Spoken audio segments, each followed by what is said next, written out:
Hello, hello, hello, Crossroads Witches and other interesting magical beings. As y'all can tell, I got guests today, and I've got some good guests that I am so excited to be introducing to you all. They have a book coming out that I know everybody's going to want a copy of this book. And I want to start by saying hello to Vincent and Martha. And let's let Martha have a moment just to tell us who you are. Well, first, thank you so much for having us on the show. We're just absolutely delighted to be with you. My name is Martha Kirby Capo. I write under the Corner Crone, and you can find me on Instagram. I'm pushing the book now, so you could see a lot of videos that are hopelessly not professional, but we hope they're charming. I've been practicing, I guess, as a solitary, golly, I guess it's been 35 years now.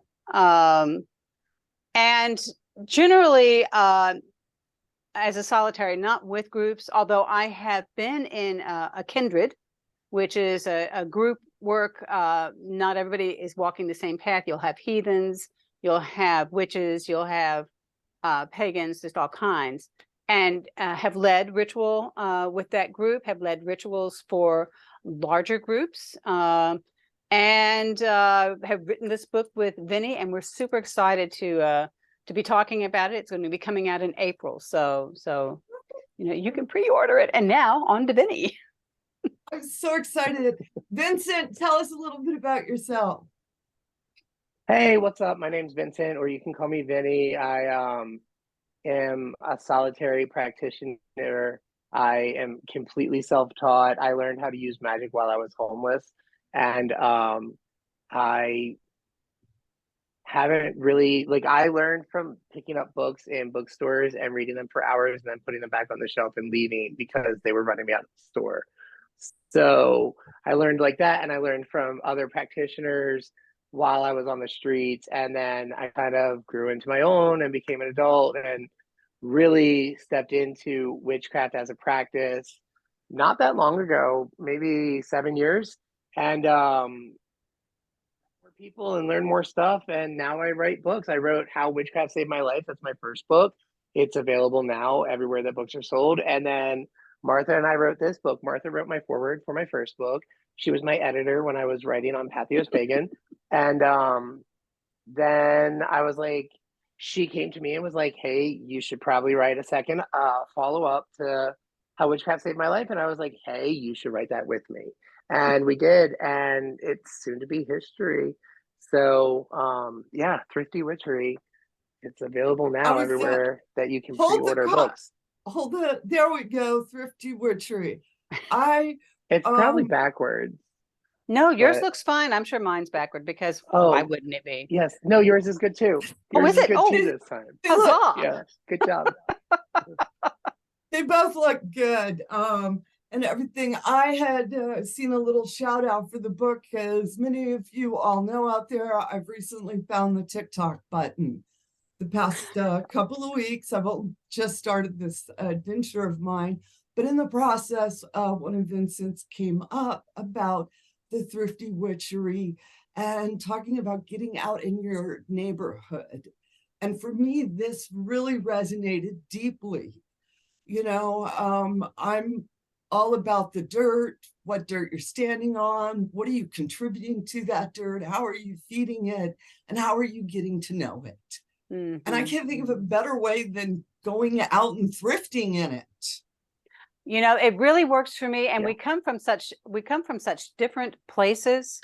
And so in writing the book, I think that was a real plus, because things that resonated for both of us, despite our very, very, very, very, very different backgrounds, we thought, that's got to be a common truth. If it makes sense to me from my point of view, and it makes sense to him from his life experience, then that must be something that's going to make sense. And I think it really served to really have some poppin' moments, just some poppin' moments in this book. Hey, I feel that being self-taught and having like basically learned from my gut and on the streets, and then being able to go to somebody who is well practiced and well learned and well read and saying, hey, this is what I believe and this is what I think, and then going, yeah, there's all this like basis to that, there's all these facts that we can like put in here about that. It was very reassuring. It definitely told me that, hey, I do know what I'm doing. You know, I'm not just some kid, I'm not just some person who is grasping at straws. I am Yeah, you're listening not pulling to it my out of the intuition. air. Yeah. Right. I'm paying attention to what my intuition says. I'm using wisdom to inform that intuition. And then I'm using all of that to like make intentions happen, which is actually what the first half of the book is about. That's Yeah, what I we was talk gonna- about the, Go ahead. go ahead. please. We talk about, it's a book about self-empowerment in a lot of ways. And the first half of the book is intangibles, covers intangibles. So what is wisdom? What's the difference between wisdom and knowledge? Where do you get wisdom? How do you use wisdom? What's intuition? Where does that come from? What's the relationship that has to wisdom? What is intention? What's the relationship of all those three things? And then the second half becomes more of the nuts and bolts of it. So finding, forging, fabricating, and that's where we get into some projects that and some spell work that you can do just on the dead darn cheap, you know, just on the dead darn cheap. And I want without spending any money, really. Yeah, really, that's exactly right. And I want to clarify on something because, you know, it's not that we like everybody loves some of our pagan creators and creatrixes, and we want to spend money on that. And that's not a bad thing. There are some marvelous craftspeople out there, some amazing musicians out there. Just you know, it's like, take my money, please.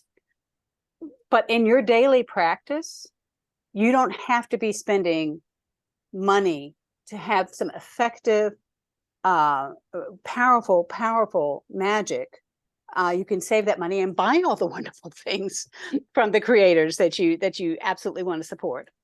I agree that we have to learn to be more mindful where we put our money and making sure that we're putting it back into community and not into entities, corporations that have just slapped a magic witch label on it. You know, where they're really being mindful about that and keeping our money in our community and supporting our folks. You know? And at the same time, many of us, you know, we have to stretch that dollar as hard as we can and learning more ways to be mindful with the money. And that's what I like for us as folk witches. We often use what you have, use what you need, go in your own backyard. That's where your shopping should start first. And I so resonated with, like I said, when I was watching Vinny's video, I was like, they wrote the book, you know, you know, and I love the fact that you said you started out the book with the intangibles. All right. And understanding that's where it's really coming from, is things we can't buy. Magic, well, that's exactly right. Within, you know, magic is in you. That's just the basis, right? Magic like, is in your DNA. Until you can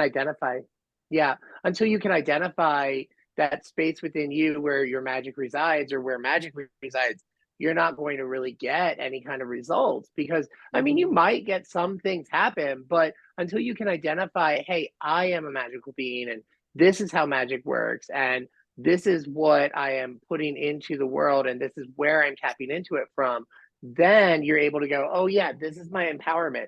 I am empowered on my own to do these things, and I don't really need any ingredients. I can sit here with a cigarette and my spit, because those are the most valuable things I have as a homeless person, and I can make formidable magic that is powerful and strong and gets results instantly. And I think that's the most important aspect of being a witch in general, is being able to see that in yourself first.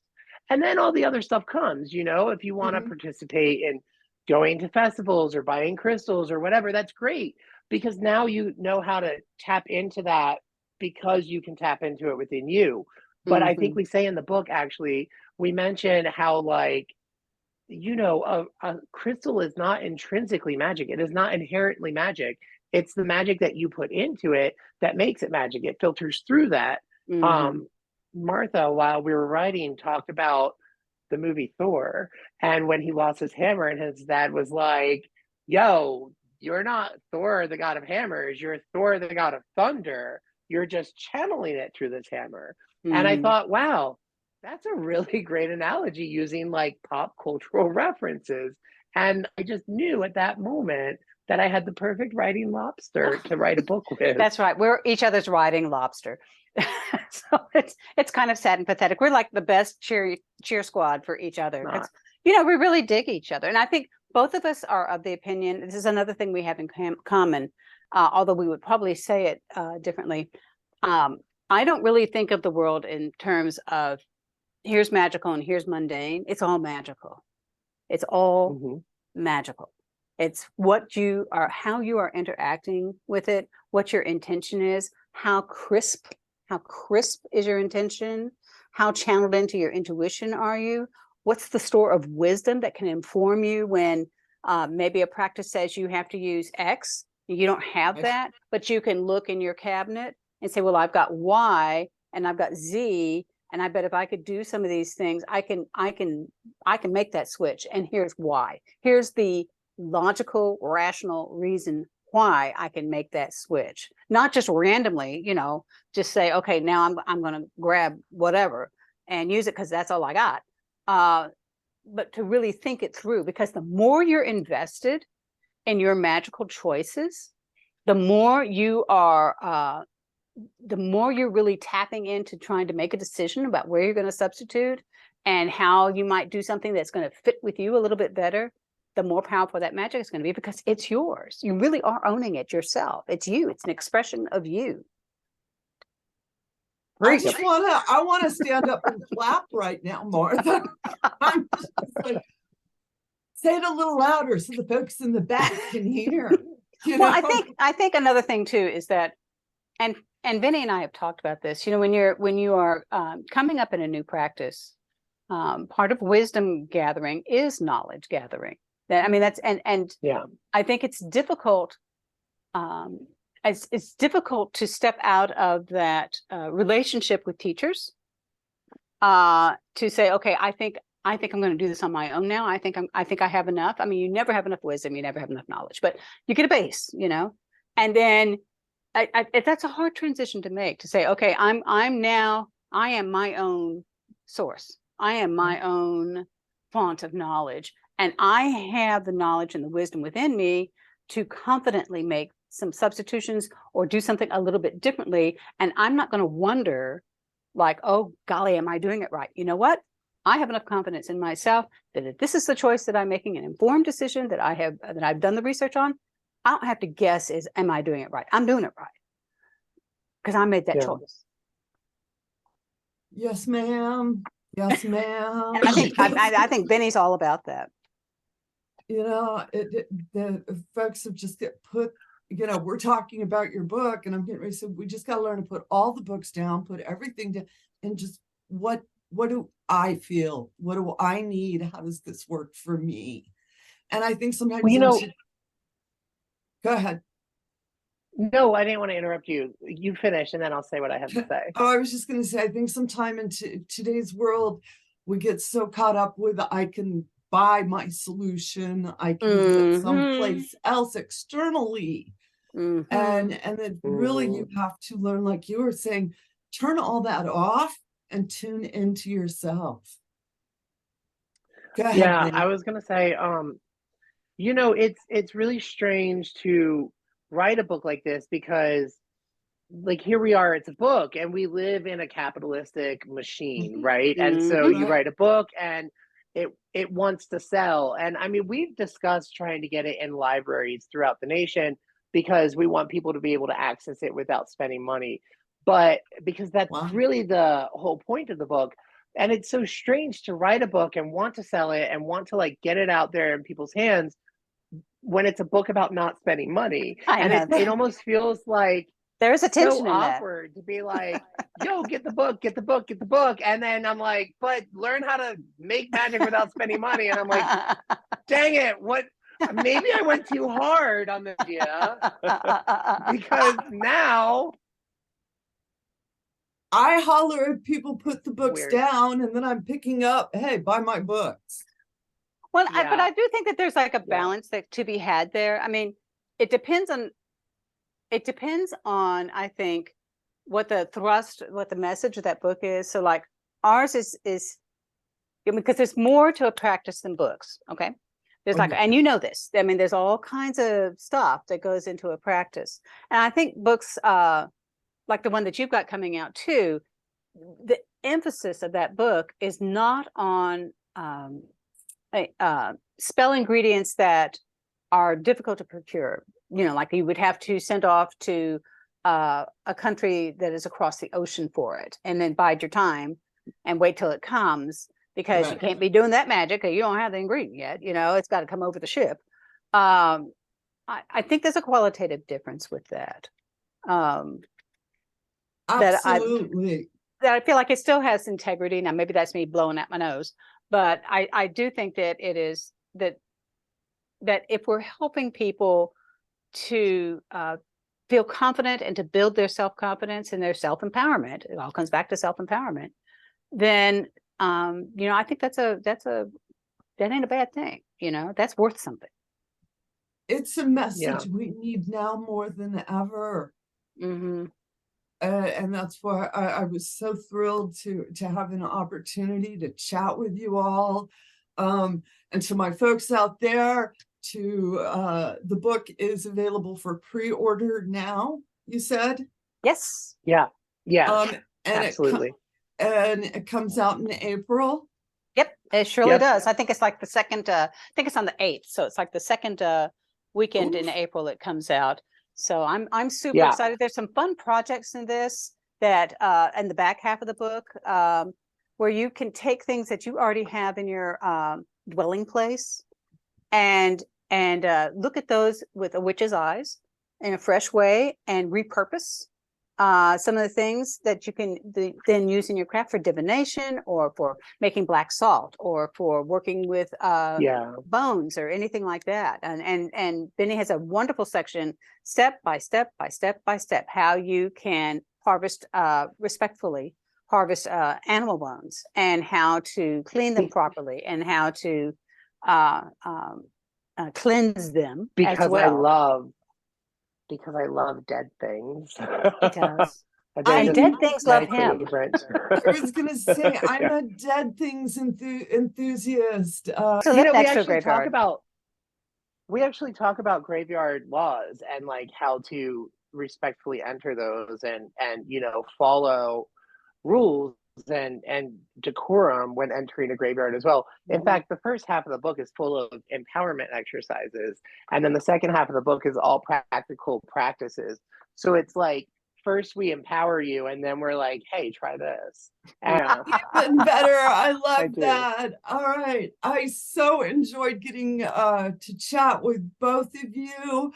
And of course, to all my witches, yes. It is Thrift Witchery. Go get a copy.